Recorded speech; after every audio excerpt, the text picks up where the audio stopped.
Saudara, pemerintah Provinsi Aceh hingga saat ini belum melakukan pemecatan terhadap 2 aparatur sipil negara yang terlibat kasus korupsi. Saat ini 1 orang masih dalam proses pemecatan, sedangkan 1 ASN lainnya hingga saat ini belum menerima putusan pengadilan.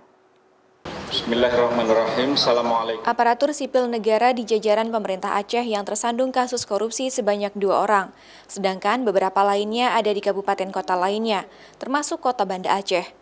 2 ASN pemerintah Aceh yang terlibat kasus korupsi adalah pegawai negeri sipil di Dinas Pengairan Aceh yang saat ini sedang diproses pemecatannya. Serta 1 orang lagi adalah pegawai negeri sipil di Dinas Kelautan dan Perikanan Aceh yang hingga saat ini belum diterima surat putusan pengadilan oleh pemerintah Aceh. Hingga saat ini, kedua pegawai negeri sipil tersebut masih menerima gaji dari pemerintah meskipun sudah ditetapkan sebagai tersangka kasus korupsi. Namun, gaji yang dibayar hanya setengah dan tidak ada tunjangan. Menurut informasi yang saya dapat dari BKA itu sudah inkrah, kita sudah terima putusan pengadilan dan sedang diproses untuk pemecatan. Itu yang dari Dinas Pengairan.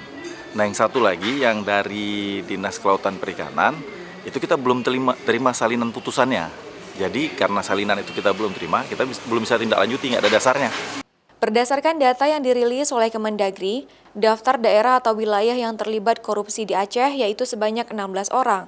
Di antaranya, Provinsi Aceh sebanyak 2 ASN, Kota Banda Aceh 1 ASN, Kabupaten Aceh Tenggara 1 ASN, Aceh Utara 3 ASN, Kabupaten Simelu 1 ASN, Kabupaten Biren sebanyak 2 ASN, Kabupaten Aceh Barat 2 ASN, Kabupaten Pidi 1 ASN, Kabupaten Aceh Singkil 2 ASN, serta Kabupaten Aceh Jaya 1 ASN. Syahril, Kompas TV, Banda Aceh.